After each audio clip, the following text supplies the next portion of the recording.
Olá, eu sou Christian Greco do Hug the Food. Muita gente me pergunta o que eu faço antes de abrir um restaurante, que caminho eu sigo, para onde eu vou. Enfim, hoje eu estou aqui para te contar as 5 coisas que você deve saber antes de abrir um restaurante. Primeira coisa, você precisa encontrar o seu nicho. Tenha muito claro na sua cabeça em que nicho você vai atuar. Antes de qualquer coisa, você precisa encontrar o seu nicho, o seu foco, o seu produto. Encontrar o nicho é descobrir um segmento específico no seu mercado que ainda não foi explorado, que está carente. Um nicho pode ser caracterizado por um produto específico, como hambúrguer, pizza, noodle, enfim, como também pode ser um produto com uma ideia central, comida tailandesa, comida vegetariana, comfort food, por exemplo. Encontrar o seu nicho vai ajudar a determinar o seu ponto, o seu público-alvo e, o mais importante, vai abrir caminho para a criação do seu conceito, algo que é extremamente importante na gastronomia. Primeiramente, aposte em um nicho que você acredita, que você tenha paixão, afinidade e algum conhecimento. Em seguida, imagine se esse produto que você quer vender ainda não foi muito explorado pela concorrência. Por fim, avalie se o público está disposto a consumir esse nicho. Não adianta nada uma grande novidade no mercado se não existe um cliente para consumi-lo. Buscar o novo é fundamental. Tenha um diferencial. A gastronomia é infinita, com infinitas possibilidades. Até mesmo aquele produto que é vendido há décadas pode ser pensado de uma forma completamente diferente. Vamos pegar um produto como pastel. Um produto comum, que tem em qualquer esquina, em qualquer feira. Normalmente pastel é carne, queijo. Agora imagina dar uma pedalada nesse pastel, colocar recheios diferentes, recheios orientais. Imagina colocar desse pastel um recheio do Vietnã, da Tailândia. Pronto, você transformou um produto comum em um produto novo, diferente. Esteja conectado às novas tendências, leia e estude o mercado. Pesquise, pesquise, pesquise. Mas no fim, esteja certo de que vai existir demanda para o seu nicho, que o público vai abrir os braços para você. A partir daí, trabalhe o seu produto com carinho à exaustão. Faça dele uma referência para o público. E um detalhe fundamental, fuja do boom. Não surfe a onda do momento. Fazer aquilo que todo mundo de repente resolveu fazer pode ser confortável, mas a história mostra que quando há uma onda, a maioria não sobrevive. E a explicação é simples, você vai estar fazendo o mesmo que dezenas de pessoas estão fazendo. Segunda coisa, você precisa de planejamento. Ter uma boa ideia é um excelente começo. Ter capital para investir nessa ideia é essencial, mas sem um bom planejamento, as suas ideias podem perder força e o seu capital pode ser desperdiçado. A construção de um plano de negócios vai dar respostas para suas dúvidas iniciais e mostrar o caminho a ser seguido, evitando gastos desnecessários de tempo e dinheiro. Planejando, você vai conhecer a fundo o seu próprio negócio e conhecer a sua concorrência. Saber com mais exatidão o custo da montagem, custo de operação, estimativa de lucro e crescimento. O planejamento vai ajudá-lo a concluir se a sua ideia é viável. E caso não seja, você vai descobrir se há margem de manobra para torná-la viável. A falta de planejamento é um risco.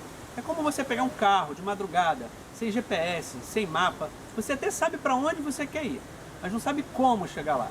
Sem informações básicas, tudo pode ser feito de forma equivocada. Você pode gastar muito capital em obras e desfalcar o seu caixa para o começo das operações. Você pode trabalhar a divulgação para o público errado, pode criar um menu com preços altos, que assustem o seu cliente. Como também pode criar um menu com preços baixos, que impactam no seu fluxo de caixa. Além do plano de negócios, um planejamento precisa de cronograma. Traçar um cronograma com prazos realistas vai inserir você na realidade. Porque eu tenho uma verdade para contar para você. Todas as fases da abertura de um restaurante levam mais tempo do que você imagina.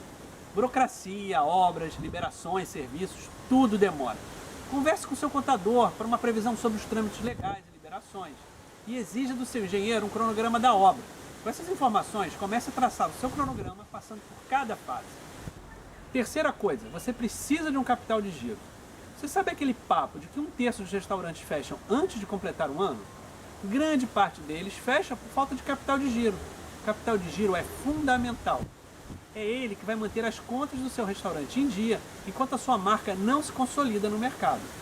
Quando você abre as portas, por mais que o seu restaurante seja uma novidade, o público leva algum tempo para comprar a sua ideia. Eles vão chegando devagarinho, desbravando o cardápio, provando os pratos, aprovando, convidando os amigos que aprovam, indicam para outros amigos, e o negócio vai crescendo. Porém, esse tempo que leva para o seu negócio bombar precisa ser bancado. Mesmo que seu faturamento esteja muito baixo, aquém do ideal, a conta chega e você precisa pagar aluguel, funcionários, energia elétrica, gás, impostos. Sem um capital de giro, a coisa aperta. Aí você atrasa o pagamento dos funcionários, começa a negociar dívida com fornecedores, o operacional começa a degringolar e tudo se transforma numa gigante bola de neve. A médio prazo, esse caos financeiro fatalmente vai quebrar a sua casa.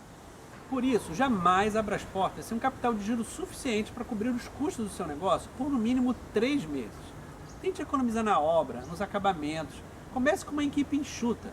Estica um pouquinho daqui, um pouquinho acolá, faça um malabarismo, mas organize o seu caixa para garantir um capital de giro mais gordinho. A quarta coisa que você precisa saber é a importância do ponto. O ponto pode significar a vida ou a morte do seu restaurante.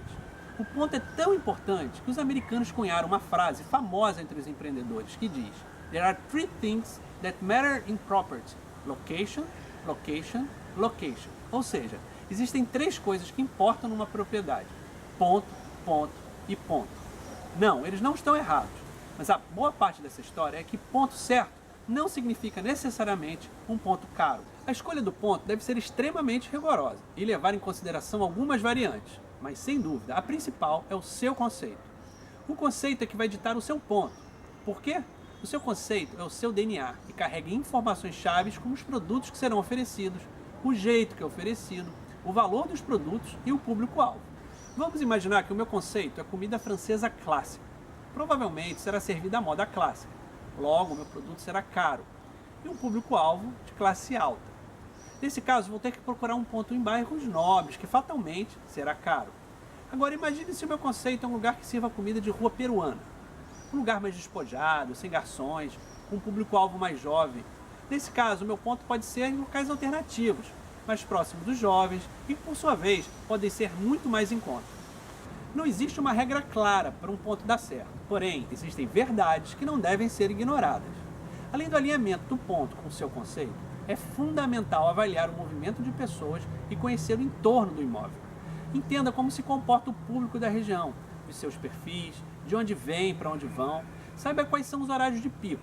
Descubra se na área existem grandes empresas, universidades ou um grande número de edifícios residenciais. Concentração demográfica é essencial. Você precisa de gente. E claro, tão importante quanto tudo isso é o preço do aluguel. O custo mensal de um ponto pode minar o seu orçamento e quebrar com o seu negócio. Portanto, não seja extravagante. Não se deslumbre com aquela rua da moda ou com aquela esquina hypada que custa uma fortuna. Por mais que você esteja no centro do mundo, existem grandes chances de você não conseguir segurar o rojão. É preciso fazer um cálculo preciso e frio para não cair em furada.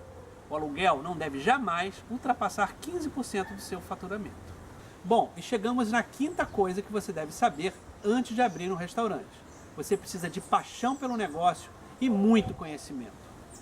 E embora esse tópico tivesse status para ser o primeiro, eu deixei por último para ser marcante. O que você realmente espera quando vai a um restaurante? Um lugar que lhe receba bem, que te acolha, claro, e que sirva uma comida inesquecível.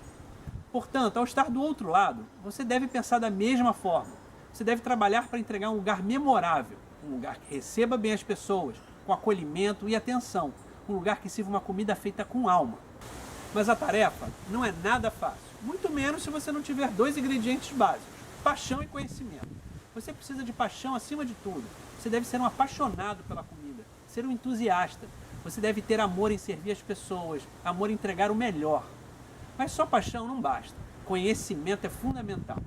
Seja um pesquisador incansável, devore livros, frequente cursos, desbrave cozinhas alheias, seja uma esponja de informações e seja persistente, determinado e firme.